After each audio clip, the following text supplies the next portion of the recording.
नमस्कार दोस्तों, मेरा यूट्यूब चैनल पे आपका स्वागत है। इस वीडियो लेक्चर में मैं आपके पास और एक क्वेश्चन लाया हूँ। ये वाला जो क्वेश्चन है, ये ट्रायंगल में आपके 3 पार्टिकल्स रहेंगे और उन जो ट्रायंगल्स में आपके 3 पार्टिकल्स रहेंगे, ओके।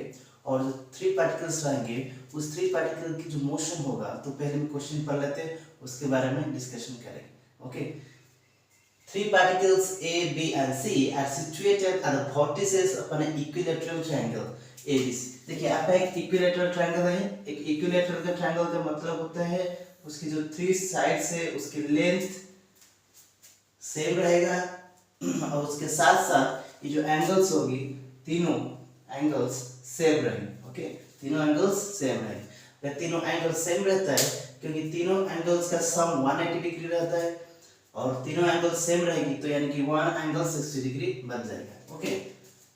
60 डिग्री और उसकी साइड है डी है, ओके। साइड डी है और 3 पार्टिकल्स कहाँ पर है? वर्टिसेस है। इसमें ट्रायंगल की जो वर्टिसेस है, ट्रायंगल की 3 वर्टिसेस है, तो उसमें आपके पार्टिकल्स है, suppose A B C, okay. ठीक है। Each of the particle moves with constant speed v। तीनों पार्टिकल्स कांस्टेंट स्पीड v से मूव करते हैं। उनकी स्पीड जो वेलोसिटी होगा, डायरेक्शन रहेगी, उसका जो परिमाण होगा वो क्या होगा? v, okay. a always has its velocity along ab। a की जो वेलोसिटी हमेशा ab तरफ रहेगा, ओके। और b की जो वेलोसिटी हमेशा dc डायरेक्शन में रहेगा और c की जो वेलोसिटी हमेशा c डायरेक्शन में रहेगा। यानी a की जो वेलोसिटी ab डायरेक्शन में, b की जो velocity c direction bc direction में और c की जो वेलोसिटी रहेगा वो हमेशा c डायरेक्शन में रहेगा। तो ठीक है। और उसकी स्पीड क्या है? v। स्पीड क्या है? v, okay. ये उनकी speed. At what time will the particles meet each other? किस टाइम पे वो पार्टिकल मीट करेंगे यानी विजिट करेंगे आप, ओके। तीनों पार्टिकल्स क्या करेंगे? एक ही प्लेस में आ जाएंगे। तीनों पार्टिकल्स एक ही पोजीशन पे आ जाएंगे। तो उस टाइम क्या क्या होगा? उस टाइम क्या होगा? देखिए ये जो क्वेश्चन है उसको हम 2 मेथड से करेंगे, ओके। तो मैं पहला मेथड में करता हूँ, ओके। पहले मेथड में मैं क्या करूंगा? देखिए ये जो पार्टिकल है, पहले मैं उसकी ट्रैजेक्टोरी को फॉलो करूंगा। क्या करूंगा? ट्रैजेक्टोरी यानी कि पार्टिकल की मोशन क्या है। तो इनिशियली, ओके, इनिशियली जब पार्टिकल ए इस पोजीशन में रहेगा, पार्टिकल बी इस पोजीशन में रहेगा और पार्टिकल सी इस पोजीशन में रहेगा और वो अपने मोशन स्टार्ट करेंगे, ओके। हठात सडनली स्टार्ट करेंगे विद स्पीड v। तो जब वो स्टार्ट करेंगे with speed v, with not from rest, with speed v, उस इंस्टेंट को, ओके, उस इंस्टेंट को मैं क्या लेता हूँ? t equal to 0, okay. when the particle with speed v situated at the 3 vortices, okay, वो क्या होगा? t equal to 0, okay, with speed v। तो इस तरह का सिचुएशन होगा। अब इससे क्या होगा? इस तरह सिचुएशन थोड़ी देर बाद क्या होगा? Suppose t plus del t, okay, t plus del t time के बाद सिचुएशन क्या होगा? तीनों की स्पीड सेम है। किस डायरेक्शन में? इस डायरेक्शन में।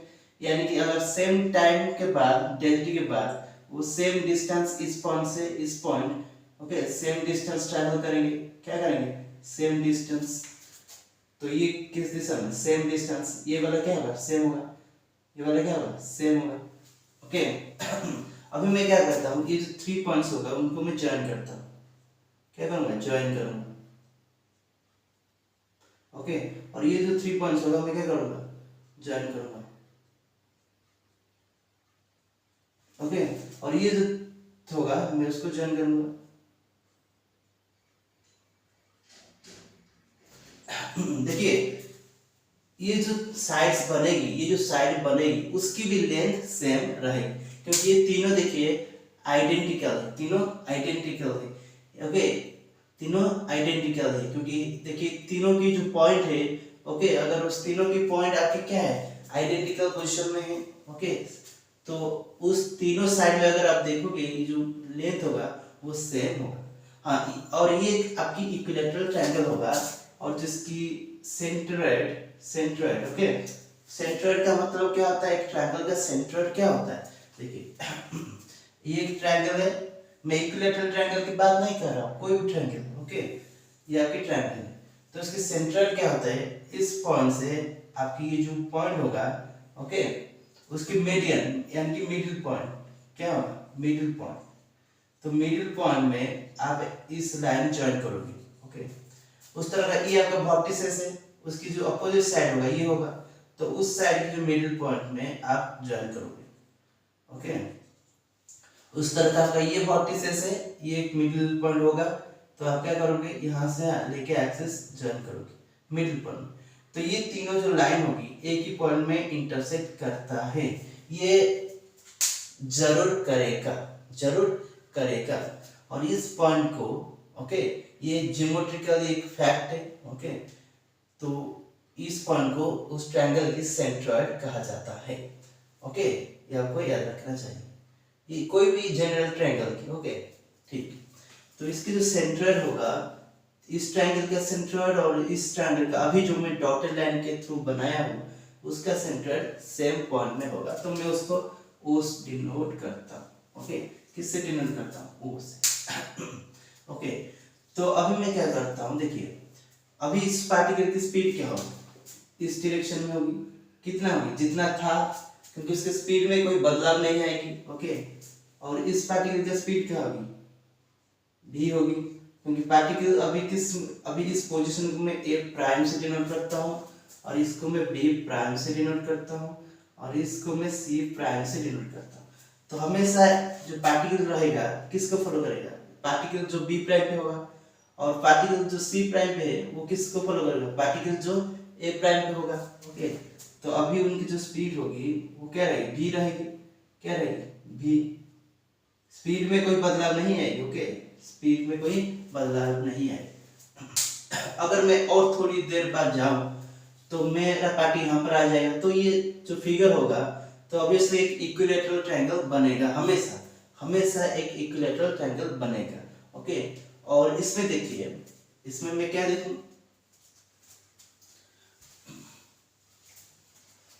तो आपको ये पता चल गया कि हमेशा एक इक्विलैटरल ट्रायंगल बनेगा ओके।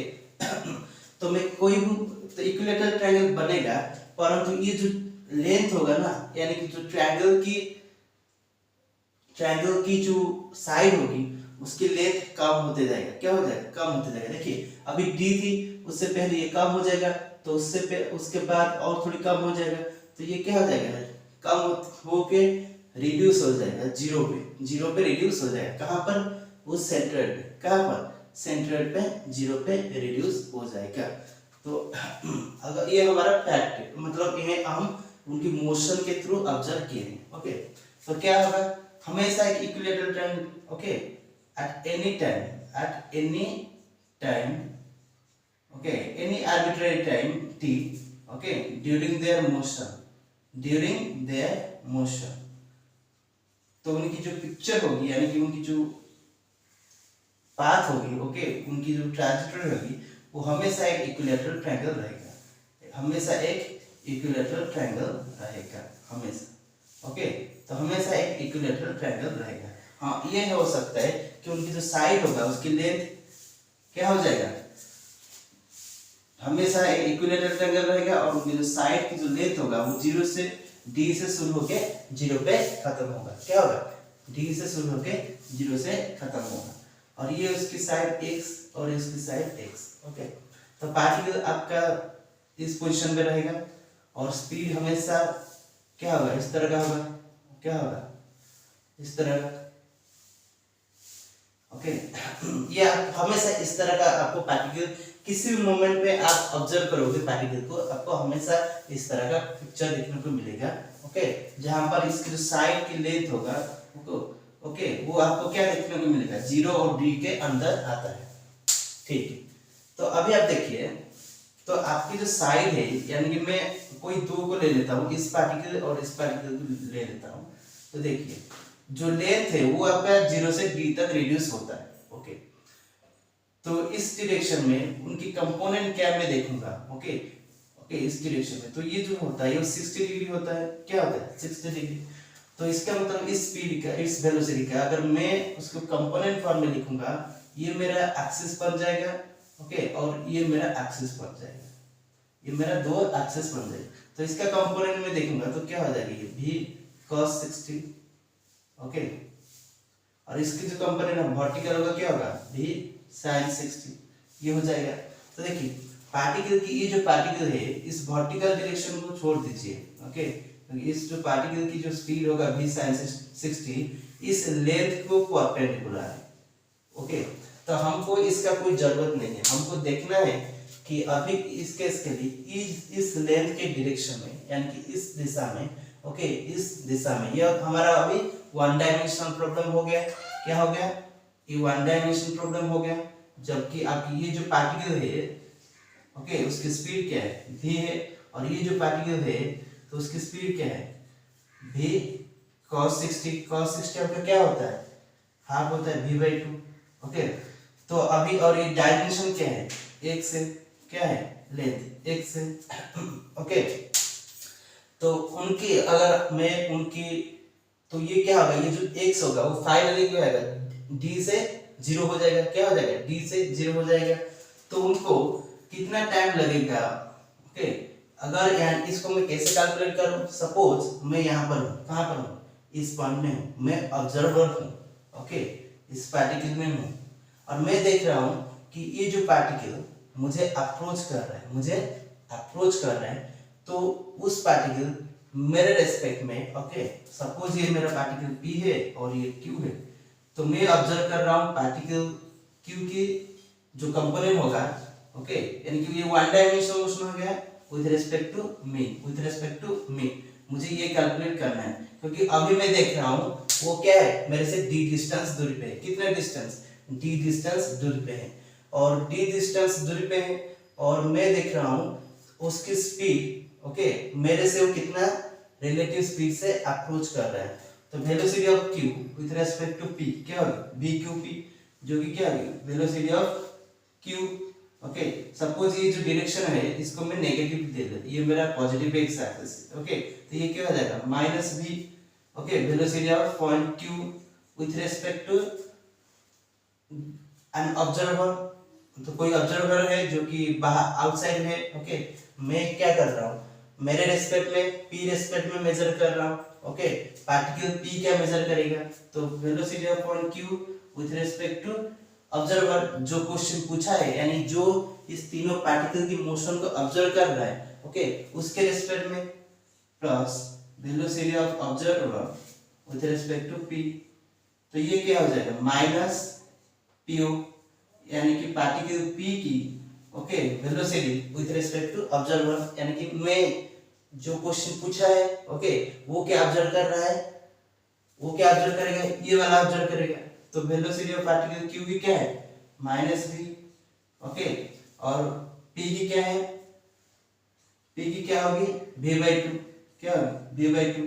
तो यानी कि क्या हो जाएगी, 3v/2, ओके, 3v/2 माइनस का मतलब क्या है, माइनस का मतलब होगा कि ये जो पार्टिकल होगा वो मेरी तरफ आ रहा है, ओके।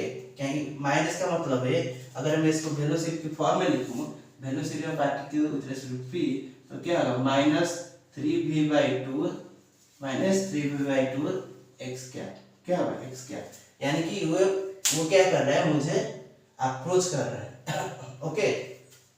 तो ठीक है, इतना वेलोसिटी से मुझे अप्रोच कर रहा है, तो हमारा जो डिस्टेंस होगा, वो क्या होगा, d से 0 तक होगा। तो ठीक है, तो जो डिस्टेंस ट्रैवल होगा वो क्या होगा, यानी कि इतना वेलोसिटी से अगर कोई आ रहा है, ओके, उस आ रहा है, तो उसकी सपोज इस पॉइंट को, अगर मैं पार्टिकल p हूं और ये q को मैं ऑब्जर्व कर रहा हूं, ओके, तो मैं हमेशा फिक्स रहूंगा मेरे फ्रेम ऑफ रेफरेंस में, क्योंकि आपको लग रहा है मैं v/2 स्पीड में जा रहा हूं, परंतु मैं अगर p में हूं, ओके, p जो पार्टिकल p v/2 स्पीड में जा रहा है, अगर मैं v/2 स्पीड में जाऊं, यानी कि पार्टिकल p के साथ जाऊं, यानी कि पार्टिकल p और मैं दोनों एक ही फ्रेम में हूं, तो मैं हमेशा हमारे फ्रेम में क्या रहूंगा, फिक्स रहूंगा।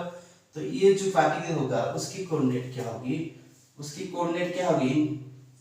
उसकी कोऑर्डिनेट इनिशियली क्या थी, तो उसकी जो कोऑर्डिनेट होगी वो ये होता है एक्स एक्सिस, यानी कि ये जो एक्स एक्सिस मैंने लिया हूं तो वो किस फ्रेम ऑफ रेफरेंस में लिया हूं, particle P, frame of reference, frame of reference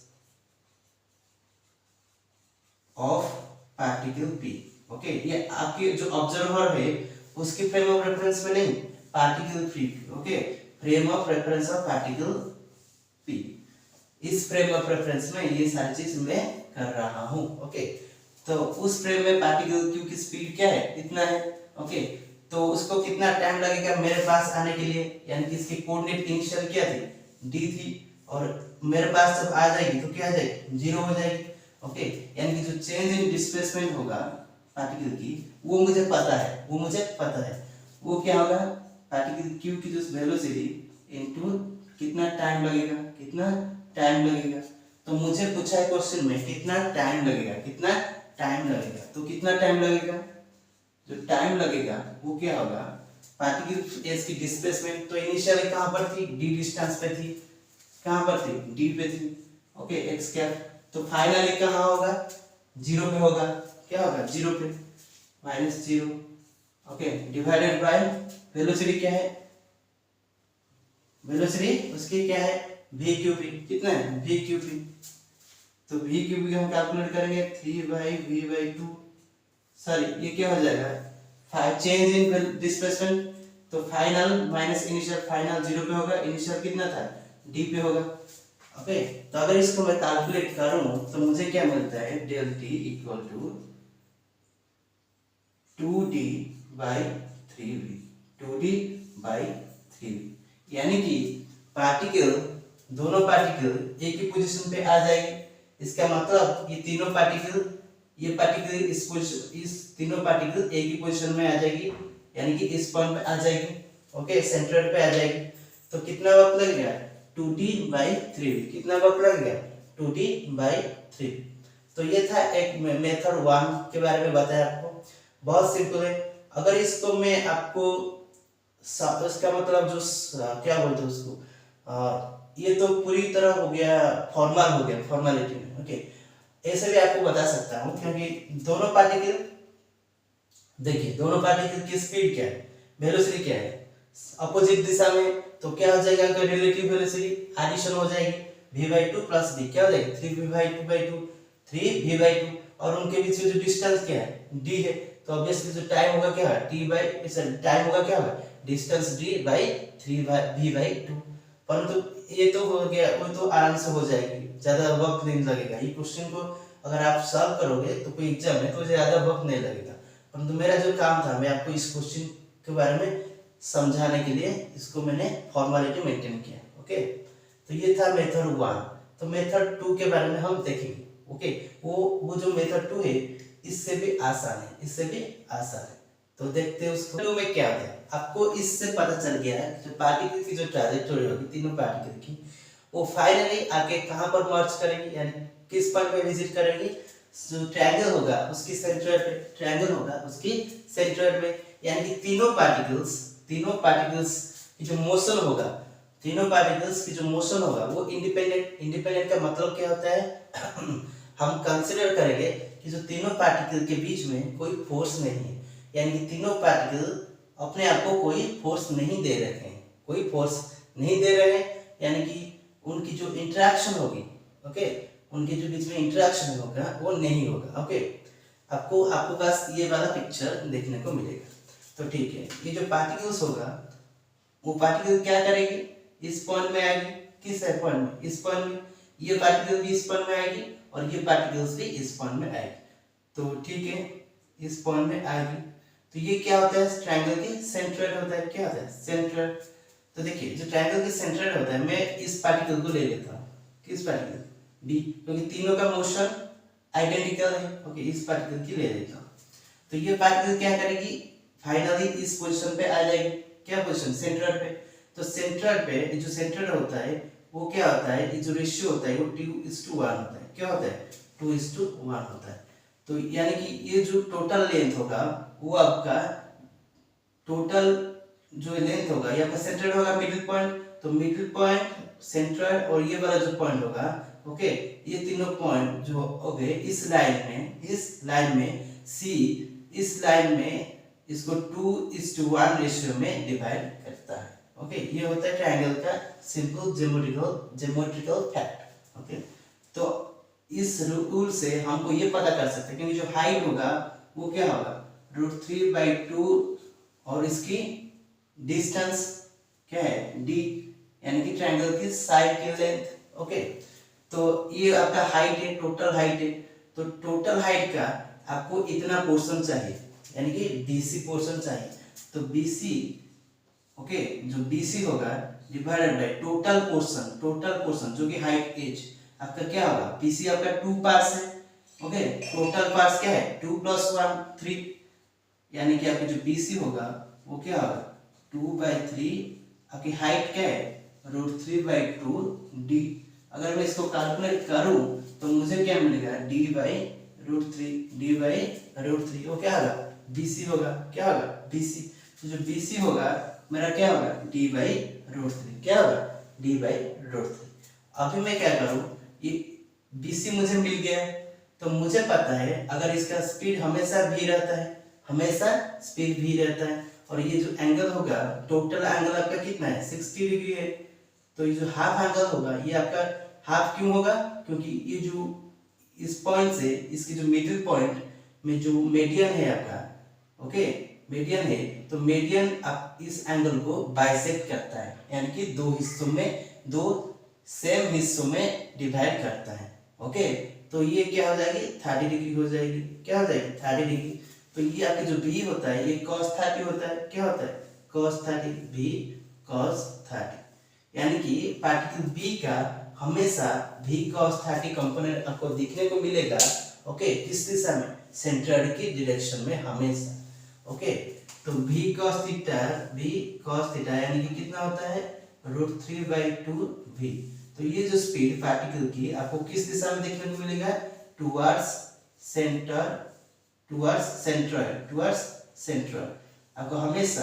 okay, हमेशा मतलब ड्यूरिंग इट्स मोशन, यानी कि इस पॉइंट से सेंट्रॉइड तक आने, ओके, सेंट्रॉइड तक रीच करने के लिए यानी कि अराइव करने के लिए जितना जो भी उसकी मोशन होगा उसकी जो हमेशा कंपोनेंट क्या रहेगी √3/2 भी रहेगी, किस दिशा में, सेंट्रॉइड की दिशा में, यानी कि इस पॉइंट की दिशा में। तो अगर ये होता है तो उसकी जो डिस्टेंस है रिड्यूस हो जाएगा, तो ये डिस्टेंस क्या है हाइट यानी कि BC है, तो कि BC जो डिस्टेंस होगा, ओके, BC जो डिस्टेंस होगा तो वो क्या होगा, ये जो स्पीड √3/2 v स्पीड से ट्रैवल कर रहा है। ओके, तो कितना वक्त लगेगा, सपोज डेल्टी लगेगा, क्या लगेगा डेल्टी। तो आपको क्वेश्चन में पूछा है कि मुझे डेल्टी चाहिए, तो मैं क्या करता हूँ, डेल्टी क्या हो जाएगा इस एक्सप्रेशन से 2/√3v इंटू BC। BC आपका क्या है BC। ओके, तो मैं अगर BC की वैल्यू पुट कर दूं यहाँ से लेकर तो मुझे क्या मिलता है, delta t equal to 2/√3v। Okay, BC क्या है d/√3, क्या है d/√3। अगर इसको मैं कैलकुलेशन करूं तो मुझे क्या मिलता है 2d/3, यानी कि जो डिस्टेंस यानी कि जितना टाइम लगेगा उसको पार्टिकल को यहाँ पर आने के लिए कितना लगेगा 2d/3। तो इस पार्टिकल की ट्रैजेक्टोरी यानी कि मोशन जिस प्रकार की होगी उस तीनों पार्टिकल की भी उस प्रकार की होगी, और उन तीनों पार्टिकल को भी उतना ही वक्त लगेगा जितना पार्टिकल B को लगा था, यानी तीनों पार्टिकल एक ही टाइम पे, ओके, एक ही टाइम पे सेंट्रॉइड पे विजिट करेंगे कितने, तो वो जो एक ही टाइम के बाद वो टाइम क्या है 2d/3। तो ये था method 2। Okay, thank you for watching this video.